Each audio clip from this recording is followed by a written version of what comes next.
Buenos días, hermanos, que el Señor les bendiga. Qué privilegio. ¿Cuántos de ustedes hemos aprendido algo?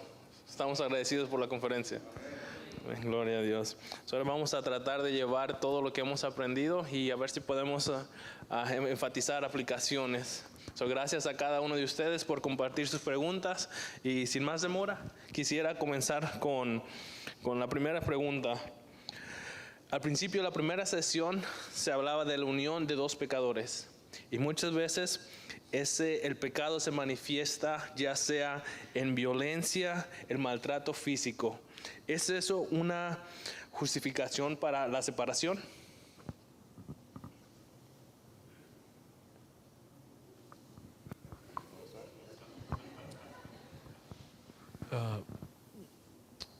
In that sort of grievous sin, in that grievous sin, En lo que se ha dicho, there may be cause for separation. puede ser causa de separación. A wife should never be in a situation where she is threatened physically by her husband. La esposa nunca debe estar en una situación donde se sienta amenazada físicamente. The calling of a husband is to love, care, and nurture his wife. El llamado del esposo es amar, cuidar y proteger a su esposa.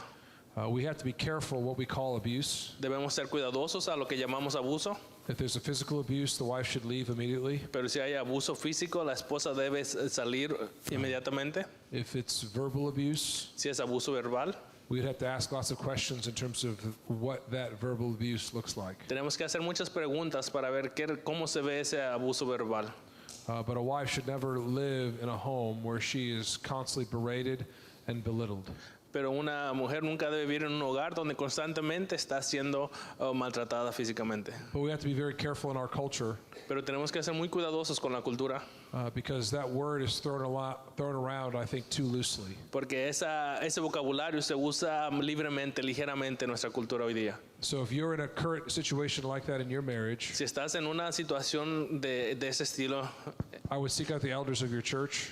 los animo a que se acerquen a los ancianos de su iglesia, And if you have a family member or a friend who's in that situation, o si tienen un familiar o un amigo I would talk to your pastor as well, que están pasando por una situación similar, de igual manera hablar con los pastores, because those situations are often more difficult than just giving an easy pat answer. porque generalmente esas situaciones son más difíciles de simple dar una respuesta. Gracias.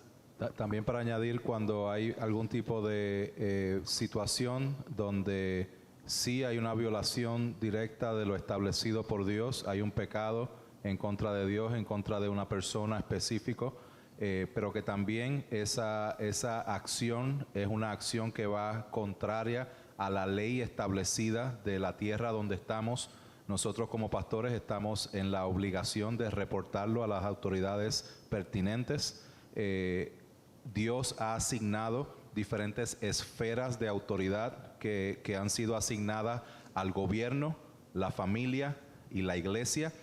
El gobierno tiene que tomar responsabilidad y tomar pues responsabilidad de hacer lo que tiene que hacer como gobierno, pero nosotros tomamos la responsabilidad como iglesia. Si hay algo que violenta la ley de la tierra, del sitio donde estamos, no podemos decir, no, simplemente lo vamos a resolver de manera interna. No, lo reportamos y también se resuelve de manera interna, pero es algo bien complicado, el cual rompe el diseño de Dios, rompe los corazones de todas las personas que están envueltas, así que es algo bien complicado.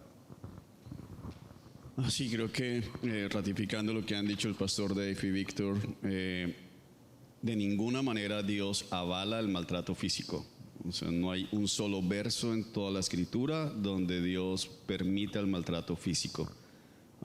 Y creo que el punto de ya si se divorcian o no, como lo decía bien el pastor Dave, en un panel sería muy ligero decir si divórciate o no divórciate, pero la intervención inmediata es necesaria. Nosotros hemos tenido que hacerlo en algunos momentos y creo que la palabra adecuada sería rescatado a algunas hermanas de sus casas, las hemos llevado a nuestra casa para que estén con nosotros mientras se resuelve el conflicto, pero primario vamos a cuidar la integridad física de esta mujer. Así que si después se separan, si no se separan, eso ya es un proceso mucho más profundo donde los pastores deben intervenir. pero creo que es importante que estar dispuesto a soportar el pecado del otro no significa entregarse a una vida de abusos, de maltratos, pero ratificando lo que dice el pastor Dave, en Colombia sucede lo mismo. Ahora, un esposo que dice vamos a orar puede ser calificado como abusivo. Entonces tenemos que saber qué significa eso de abuso realmente, pero en el ejemplo específico de golpes y demás, no hay nada bíblico que lo avale. Así que hay que proteger a esta hermana inmediatamente. O hermano, porque nos ha pasado. A veces son mujeres las que cogen a sus esposos y les dan duro. Yo he atendido casos de esos. Gracias por la pregunta, gracias por sus respuestas. Continuando, pasando a nuestra siguiente pregunta, hablamos del matrimonio en un mundo caído. ¿Qué diferencia hay en un matrimonio cristocéntrico a un matrimonio donde Cristo está ausente, especialmente en un mundo caído, especialmente en el aspecto de unidad? ¿Cuál es la diferencia entre un matrimonio cristiano en un mundo no caído, con un matrimonio donde Cristo está ausente?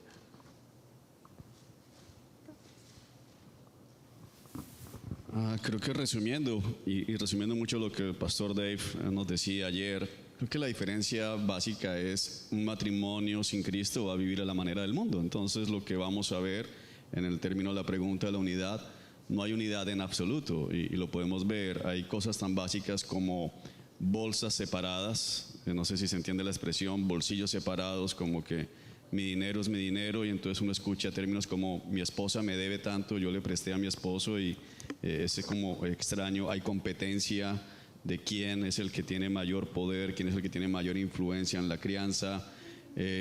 Todo se ve como mis derechos, entonces todo gira en torno a cada uno de manera individual, es decir, que el matrimonio es algo que puede ser sacrificable en el momento en que el matrimonio se convierte en obstáculo para conseguir mis sueños.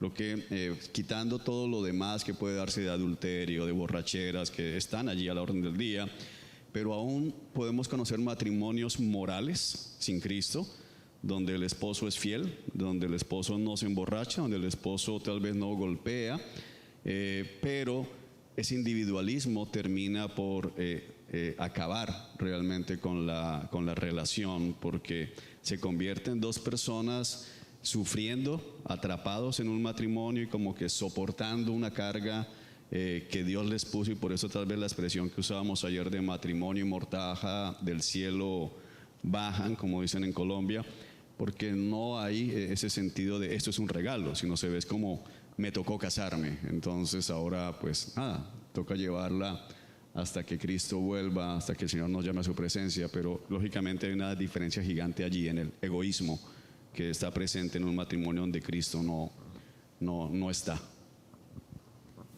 Sí, la diferencia de un matrimonio sin Cristo y uno con Cristo es la diferencia de una vida con Cristo y una vida sin Cristo. Es muerte, es vida, es luz versus tinieblas, es infierno, es cielo, es totalmente opuesto. La pregunta es sumamente válida en el sentido de que lamentablemente creo que vivimos en tiempos donde, digo de nuevo, lamentablemente las tasas de divorcio de cristianos no diferencian de las tasas de divorcio de la gente del mundo. Y en vez de dar un testimonio de Cristo y de lo que Él completó en la cruz del Calvario, del Evangelio y de la obra redentora de Dios, lamentablemente se está dando un testimonio el cual está diciendo no hay ninguna diferencia entre un matrimonio cristiano y un matrimonio, cuando sí hay una diferencia abismal. El matrimonio, como ha sido expuesto en toda la conferencia, tiene como intención el que podamos mostrar en cierta manera lo que Cristo ha completado en la cruz del Calvario. Depende, lo que Cristo ha hecho nos permite pasar la eternidad con el Padre, nos adopta a la familia de Dios, nos transporta de ser enemigos de Dios a ser hijos de Dios. Cuando nosotros pensamos en las implicaciones de lo que es estar en Cristo y no estar en Cristo, eso debe ser manifestado en el matrimonio. Y una vez más, lamentablemente, de manera general, ya sea porque personas cargan el título de cristiano pero no lo son, o porque cristianos han caído en pecados donde han permanecido por mucho tiempo ahí. Independientemente de la situación, creo que eso ha permitido que esa pregunta pues sea bien latente en el día de hoy. Gracias. Moviéndonos un poquito acerca de los roles, hablamos sobre los roles específicos para la mujer y para los hombres. Entonces tenemos la siguiente pregunta: ¿Cómo ser ayuda idónea para un esposo que trabaja mucho? Y segunda pregunta: ¿es el rol de la mujer o responsabilidad de la mujer ayudar a llevar el sustento del hogar?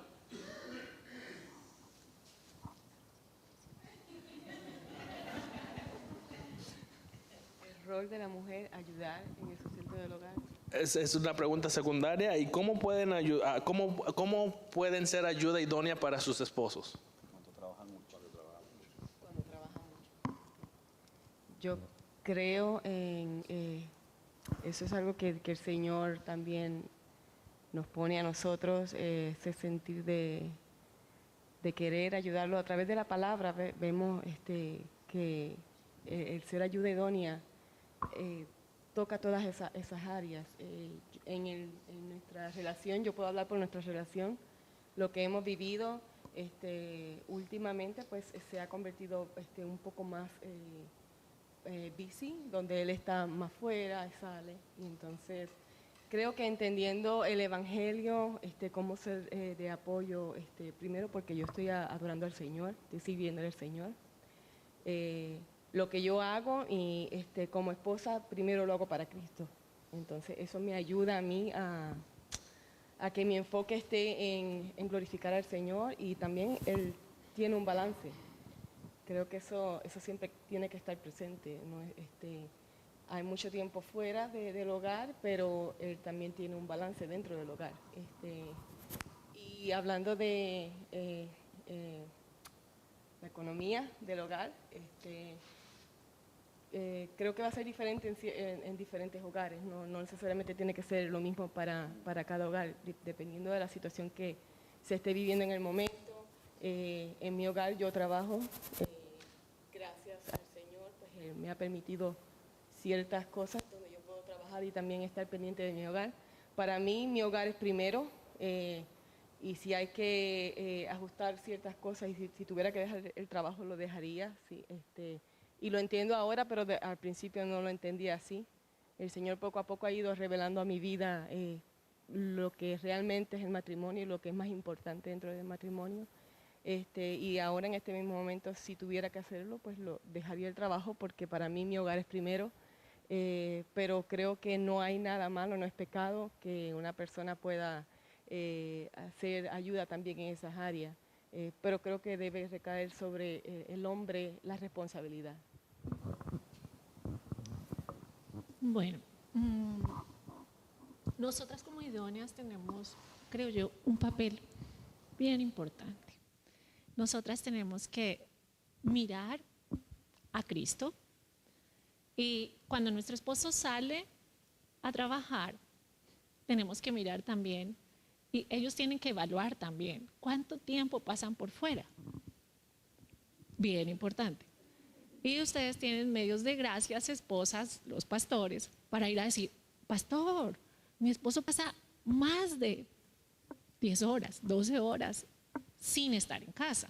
Entonces pienso que hay un balance en el esposo, la tarea que tiene el esposo y la responsabilidad que tiene el esposo, pero nosotras, cuando ellos salen a trabajar, tenemos que ser esas buenas administradoras de lo que Dios nos ha dado en casa. Buenas administradoras en muchas cosas: los hijos, la disciplina, el enseñarles, el enseñar el evangelio a ellos, porque es una forma de expandir el evangelio, pero también en la parte económica. Nosotras tenemos que aprender a usar los recursos que tenemos en casa de una buena forma, porque no podemos gastar más de lo que tenemos, no podemos hacer con el mercado o las cosas que ellos proveen lo que queremos. Entonces pienso que también tenemos que ser buenas mayordomos de los recursos que Dios nos da. Y sí, así como decía Donis, creo que en la parte económica cada matrimonio está en una época distinta. Hay momentos en que la mujer tiene la facilidad y la capacidad, bueno, siempre la capacidad, pero me refiero a la facilidad de poder salir a trabajar porque sus hijos ya están grandes, o porque sus hijos ya no están en casa, o porque no tiene hijos, o porque tiene la posibilidad de trabajar desde casa. Pero hay momentos en que nosotras no tenemos esa posibilidad y entonces hay que cuidar los hijitos, estar en casa, atender el hogar. Entonces creo que es un balance y depende de cada matrimonio. Sí, la carga económica cae sobre el hombre, pero nosotras tenemos muchas formas de ayudar en casa en la parte económica. I would just add that Solo quiero añadir, in Genesis 2, when it says that the husband and wife should be one flesh, en Génesis 2, donde dice que el hombre y la mujer deben ser una carne, that's one of the conversations that should be, that the husband and wife are together on. eso debe ser parte de esa conversación de estar juntos. So the husband and wife should agree on how much one works. La esposa y los cónyuges deben de estar de acuerdo en cuánto uno trabaja, How they educate their children, cómo educan a los hijos, where they live. dónde viven, And if you're in conversations together with those y things, si están teniendo esas conversaciones juntamente, neither spouse is going to feel neglected. ninguno de los cónyuges se sentirá olvidado. Right. Every city's different, every marriage is different. Cada ciudad, cada matrimonio es diferente, But if a husband and wife are one flesh in what they want to do, pero si el esposo y la esposa son una carne en lo que ellos quieren hacer, the evil one's not going to help them become bitter and separate their union. el maligno no tendrá espacio para sembrar amargura y separarlos. I've seen lots of marriages start to crumble He visto muchos matrimonios empezar a derrumbarse based on these issues basado en estos problemas, because they just never talked and expressed their thoughts about how much one was working or how they feel supported. porque nunca comunicaron lo que ellos pensaban sobre cuánto uno debe trabajar y estos asuntos. Tal vez añadiendo allí un poco, Génesis 3, como Pastor Dave lo enseñaba, lo recordaba anoche, la serpiente siempre va a distorsionar el modelo divino. Y en el tema de, por ejemplo, el trabajo del hombre o el trabajo de la mujer, creo que Satanás pregunta de diferentes maneras. Es como al hombre diciéndole, en verdad Dios te dijo que tienes que trabajar todo el tiempo, 20 horas al día para poder proveer, y nos vamos a extremos. Y a veces la idea de una buena esposa es una mujer que está todo el día en la casa y que no piensa en hacer absolutamente nada más. Y eso lleva a que algunas se van al otro extremo y se rebelan, como que en verdad Dios dijo que tienes que dedicar toda tu vida a barrer, a lavar loza, a lavar ropa y a criar niños. Pero Proverbios 31 creo que provee un modelo que no es para que se desarrolle todo al tiempo, pero diferentes etapas en la vida de una mujer. Y vemos allí una mujer que está cuidando la casa, pero que es una mujer que también hace negocios, que sale, negocia, gana dinero, está pendiente de las cosas de su casa. Y creo que allí es donde la Escritura nos llama a nosotros a ser sabios en esos pensamientos que estoy teniendo, ¿realmente provienen o no provienen del Señor? Hace 2 semanas atendí una consejería por COVID, igual que aquí. Muchos trabajos se convirtieron en remotos, están trabajando desde casa y en este caso el trabajo del esposo se volvió en la casa, pero están volviendo a llamarlo a la oficina y la esposa está teniendo conflicto en no, pero ¿cómo así que va a salir? ¿Y cómo es posible que vaya a la calle? Y entonces ahora nos va a descuidar. Y ella vino pidiendo consejería alarmada de que su esposo le iba a abandonar. Entonces cuando yo escucho eso pienso, wow, él va a trabajar 15 horas al día, 16 horas al día. Y resulta que él va a trabajar de 8 a 5. Eso es lo que hacemos todos. ¿Cuál es el problema que tienes tú aquí? Y es llevamos las cosas normales y comenzamos a escuchar la serpiente. Entonces, nuevamente la solución la dio el Señor antes, y es lo que el pastor Dave acaba de decir: hablen y pongan las cosas claras. ¿Cuánto es mucho? ¿Cuánto es demasiado? ¿Cuánto es poco? ¿Cuáles son expectativas reales? En Colombia, por la situación, que una mujer trabaje normalmente, la mujer va a ganar lo mismo que tendrían que pagarle a alguien que ayude en la crianza de los niños. Entonces allí decimos: ¿qué vas a hacer? ¿Vas a ir a trabajar, a estar todo el día afuera para ganar lo suficiente para pagarle a alguien que esté pendiente de los hijos? ¿Qué es lo que estás ganando allí?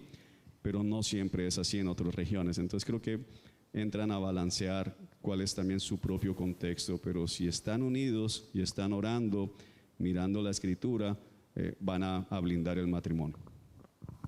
Gracias.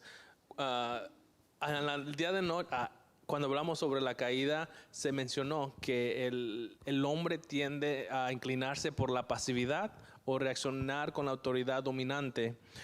Cuando hablamos pensando en un hombre pasivo, la pregunta es: ¿cómo puedo practicar el sometimiento cuando con un hombre pasivo, que es la respuesta es lo que tú quieras, como tú quieras?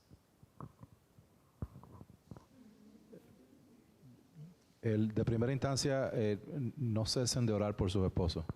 Esposos, no cesen de orar por sus esposas. O sea, si están en una circunstancia donde tú eres la que estás asumiendo ciertos roles de autoridad que tu esposo se supone que los esté haciendo y no los está haciendo, no dejes de clamar al Señor para que el Señor intervenga, para que el Señor sea tocando su entendimiento.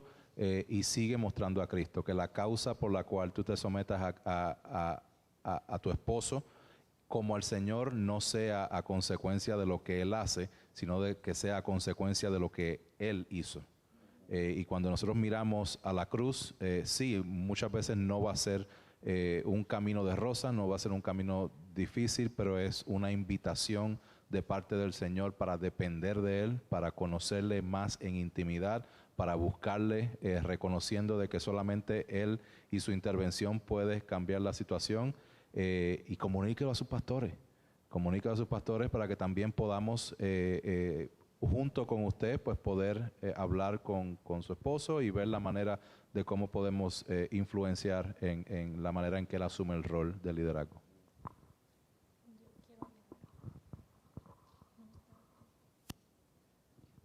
Yo quiero agregar algo, y es: en la práctica, nosotras no podemos usurpar el rol que Dios le ha dado al hombre.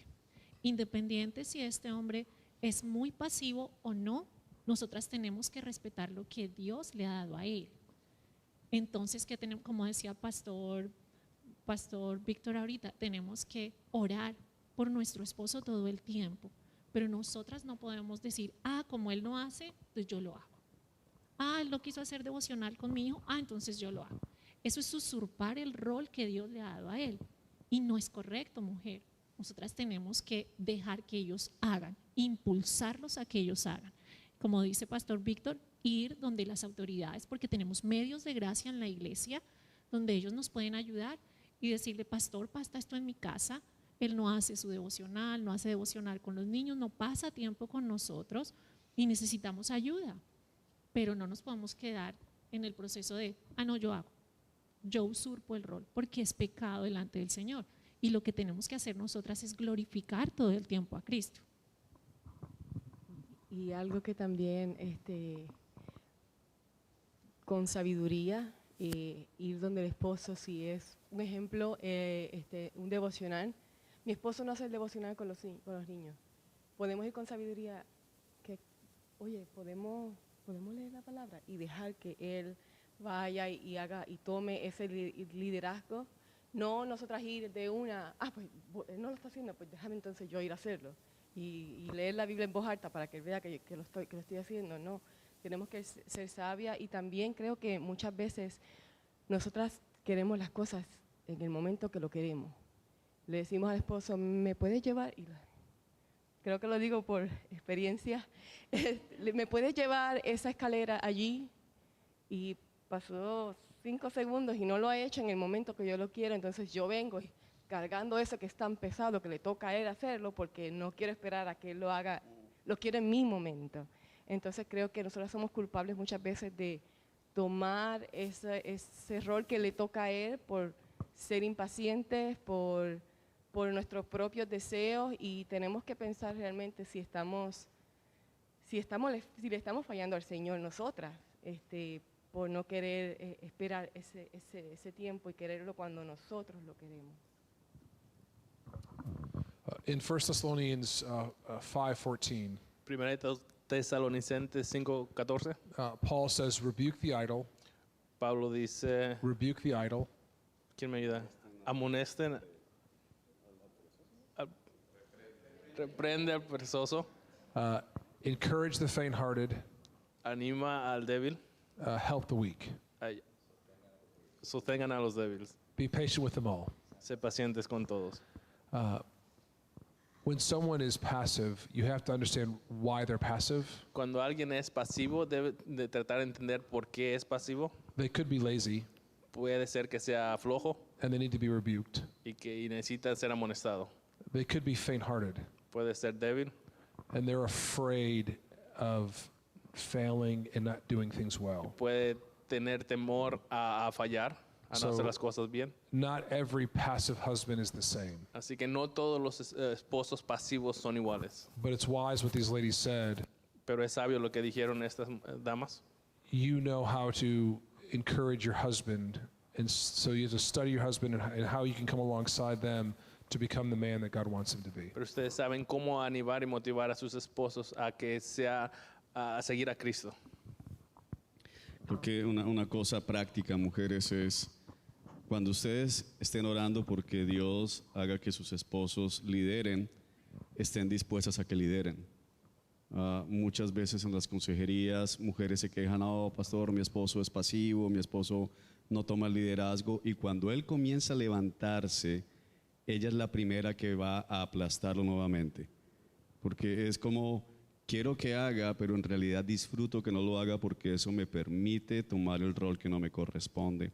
Entonces creo que lo que hemos estudiado en estos 2 días, ese deseo de gobernar a sus maridos no desaparece porque sean cristianas.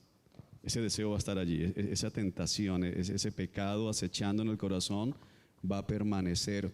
Y un esposo pasivo, independientemente de la razón por la cual sea pasivo, es perfecto para un corazón que quiere dominar y que se puede presentar como santo al decir, es que él es pasivo, pero en el fondo disfruto que sea pasivo porque eso me permite a mí llevar a cabo el deseo pecaminoso de mi corazón.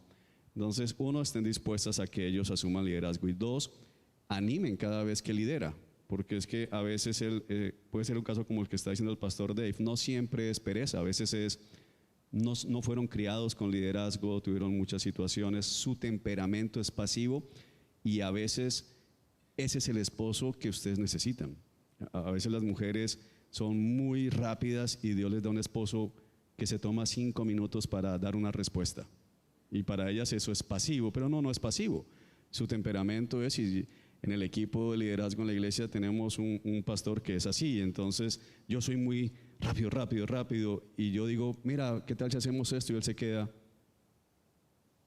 Y yo por dentro estoy que estallo. ¿Qué está pensando? ¿Está de acuerdo? ¿Está de mal genio? Comienzo a mirar a los demás y él, tienes toda la razón. Pero a veces en el matrimonio sucede exactamente lo mismo. Y entonces tenemos lo que Eunice estaba diciendo. Por otro lado, si su esposo toma decisiones y se equivoca, celebren la equivocación. Porque un esposo que es débil en carácter y comienza a liderar y comete un error y la esposa le cae, por eso es que es mejor que no tomes decisiones. Te lo dije, te lo advertí. No, celebren, y cuando las cosas salgan bien, déjenles saber qué buena decisión tomaste. Esto trajo bien a la familia y eso va a hacer que él también desee seguir liderando, que él pueda ver la evidencia. Creo que a veces se nos olvida que nosotros estamos en la gracia y no en la ley. Y algo que nos cuesta mucho es celebrar la evidencia de gracia. Un esposo pasivo que comienza a liderar, la esposa debería celebrar, no ensalzarlo a él, sino celebrar la gracia de Dios. Dios está obrando en tu corazón. He visto cómo Dios te está haciendo cada vez un mejor líder para nosotros. Doy gracias a Dios por tu vida. Pero muchas veces olvidamos, en Proverbios 31 dice que el esposo de la mujer que está allí es un hombre que goza de buena reputación en las puertas de la ciudad. Pero muchas veces estas mujeres que tienen esposos pasivos los tienen también pasivos porque cada cosa que ellos hacen, ellas la destruyen. Y entonces se encargan de que toda la iglesia hable mal del esposo, de que toda la familia hable mal del esposo. Las reuniones familiares son para contar, él nunca decide nada bueno. Entonces están haciéndole daño a su propio cuerpo. Gracias, gracias. Ya estamos llegando al final de nuestras preguntas. Si mi cónyuge no pone la misma, no tenemos prioridades iguales referente a estar presente en la iglesia, ¿qué puedo hacer? ¿Y cómo puedo glorificar a Dios cuando mi matrimonio se ha roto? Dos preguntas. Primero es, ¿qué hacer cuando mi cónyuge y yo no tenemos, el asistir a la iglesia no es una prioridad? Tenemos diferentes prioridades, yo quiero estar, tal vez él o ella no. ¿Y cómo puedo glorificar a Dios en un matrimonio roto? Bueno, en cuanto a la primera, ¿qué dice la Escritura? Yo creo que cuando hay diferencias de opiniones, ¿qué dice la palabra? Debe ser el fundamento, la fuente de donde deba mover. El hombre debe estar asumiendo un rol de liderazgo, de ejercer una autoridad que permita que el hogar, la esposa, pueda ir en dirección a lo que Dios quiere, que es la santificación, que nos parezcamos más a Cristo. Si eso está ausente, si él no quiere participar de lo que es la iglesia o no quiere estar presente, sigue buscando al Señor. O sea, que eso no se convierta en un impedimento para decir, él no quiere ir, pues entonces me quedo. No, de manera personal, en mi propio testimonio, ella vino a los caminos del Señor antes que yo. Y es el caso de muchos de ustedes ahora también. Entonces, ella los domingos en la mañana simplemente se vestía y se iba a la iglesia. Y ya yo sabía que ella iba a la iglesia, ella me invitaba a la iglesia y yo no quiero ir y no quiero ir. Ella dejó de preguntarme, simplemente se vestía y se iba, se vestía y se iba. Y esa consistencia en la cual ella estaba buscando del Señor, yo también sabía de mi necesidad del Señor, lo que pasa es que no quería. Quería aferrarme a mi propio pecado, quería aferrarme a mi propia oscuridad. Entonces el testimonio de ella, el cual era comunicado, pero era hecho en su comportamiento, fue lo que, permanece firme, permanece firme en ser obediente a la palabra independientemente de lo que tu esposo o esposa pues esté sintiendo o haciendo. Sí, sumando a lo que está diciendo el pastor Víctor, creo que la escritura es clara en esto. 1 Corintios capítulo 7 nos da un mandato bíblico allí. Dice del versículo 12, a los demás les digo yo, no es mandamiento del Señor, si algún hermano tiene una esposa que no es creyente y ella consiente en vivir con él, que no se divorcie de ella. Y si una mujer tiene un esposo que no es creyente y él consiente en vivir con ella, que no se divorcie de él. Porque el esposo no creyente ha sido santificado por la unión con su esposo y la esposa no creyente ha sido santificada por la unión con su esposo creyente. Si así no fuera, sus hijos serían impuros, mientras que de hecho son santos. Sin embargo, dice el verso 15, si el cónyuge no creyente decide separarse, no se lo impidan. En tales circunstancias, el cónyuge creyente queda sin obligación. Dios nos ha llamado a vivir en paz. El punto de Pablo aquí es establecer que Cristo sigue siendo la prioridad. Por encima del matrimonio está la lealtad a Cristo. Entonces, como bien lo estaba diciendo el pastor Víctor, Eunice dio prioridad a Cristo por encima de su unión con Víctor. Y eso es lo que un cónyuge que está viviendo con alguien que puede que no sea creyente o que todavía es en proceso de madurar, debe entender. Si lo que mi esposo me está pidiendo, si lo que mi esposa me está pidiendo va en contravía a la palabra del Señor, prefiero y debo desagradar a mi cónyuge en lugar de desagradar al Señor, con la esperanza de que ese testimonio ayude y que el Espíritu Santo obre. Pero aun si eso llevase, porque es casos que hemos atendido en consejería, es que pastor, ya él me dijo que si sigo yendo a la iglesia todos los domingos, se acaba el matrimonio. Bueno, esperemos que no, pero si ese es el caso, Dios lo está autorizando, no es el deseo de Dios, pero tu prioridad debe ser Cristo por encima de tu cónyuge. Entonces, ese orden de prioridades no lo podemos invertir. Lo peor que puedes hacer es decirle a tu cónyuge no creyente que Cristo es la prioridad, pero tú vas a desobedecer a Cristo para agradarlo a él o a ella. Eso es un sinsentido. Él debe ver que realmente Cristo es tan importante que tú estás dispuesto a perderlo o a perderla con tal de tener a Cristo Jesús. Hablando, siguiendo por esa línea de pensamiento, que nuestra prioridad es Cristo, tratando de obedecer, ¿qué significa el morir? Leímos en Efesios 5, especialmente a los esposos, que se les llama a morir por sus esposas. ¿Qué significa ese morir?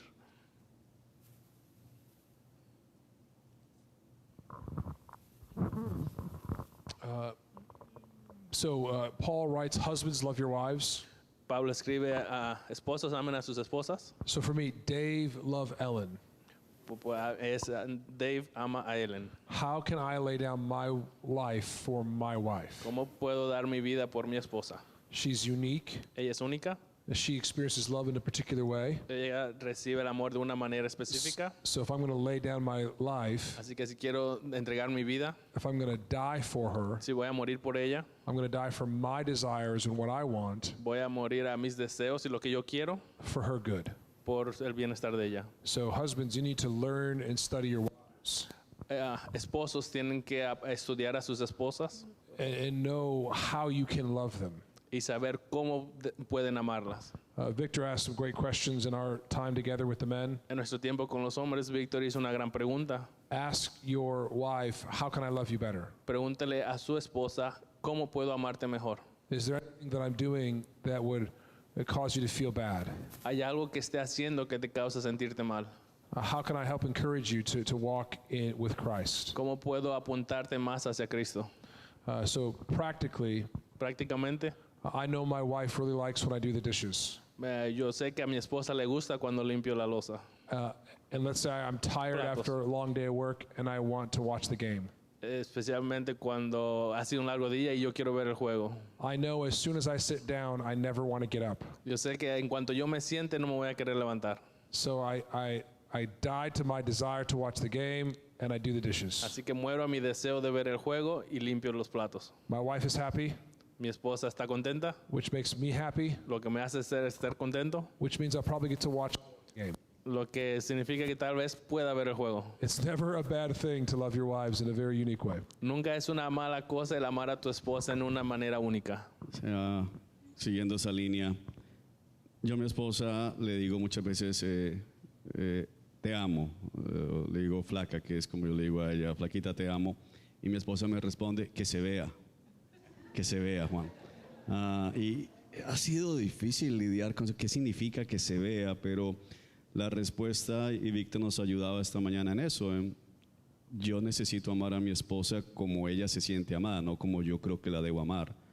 Entonces ¿qué significa para ella eso? Y en el caso del pastor Dave es lavar los platos. En mi caso fue aprender vamos a pasar horas en una tienda de ropa donde no vamos a comprar absolutamente nada y yo voy a estar sonriendo. Pero, y entonces vamos a estar allí y vamos a caminar y va a haber ropa y yo voy a smile durante ese tiempo. Y ya no solamente cuando ella quiera ir, sino que yo propongo, llegamos a una nueva ciudad, vamos a ver una tienda de ropa, porque yo sé que eso le hace feliz, aunque no podamos comprar nada, pero estamos felices en la tienda de ropa. Entonces es entender realmente qué es o cuál es la manera en que ella se siente amada. Por eso cuando mi esposa me dice que se vea, yo quiero decir, ¿cómo hago que se vea? ¿Cómo tú ves que realmente te amo? Porque puede que a mi manera, ella es la mujer más amada del mundo, pero desde su perspectiva me estoy quedando corto. Gracias, gracias. Sé que el tiempo se nos está pasando, pero no quiero dejar de pasar estas últimas 2 preguntas. Con estas terminamos. ¿Cómo glorifico a Dios cuando mi matrimonio se ha roto? ¿Y debo obedecer cuando las decisiones que mi cónyuge está tomando no son bíblicas?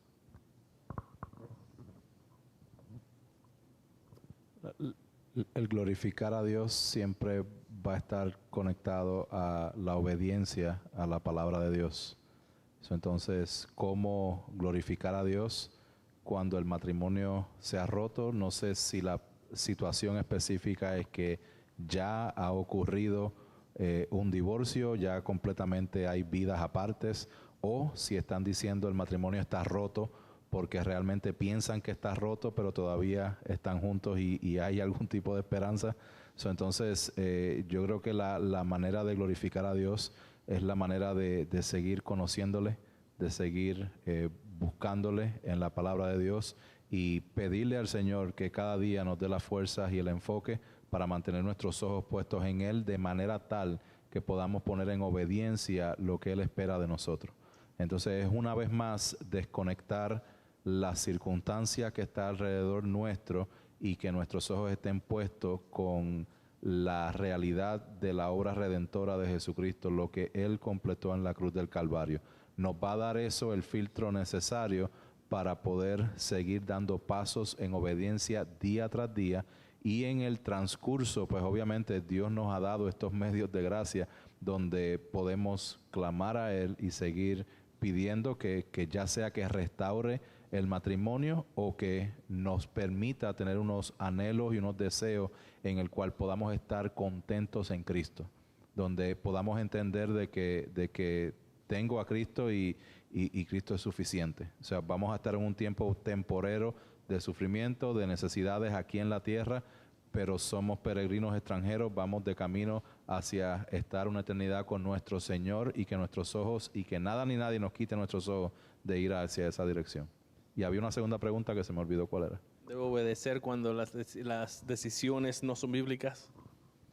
Sí, creo que lo que habló en 1 Corintios 7, creo que con eso se contesta la pregunta. Gracias, hermanos. Gracias a todos ustedes, amigos, que nos hicieron llegar sus preguntas. Esperamos que haya sido de bendición.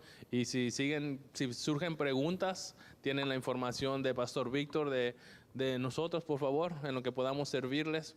Estamos aquí a la orden para caminar juntos. Recordemos que nuestra meta no son matrimonios estables, felices, sino que sigamos creciendo a semejanza de Cristo.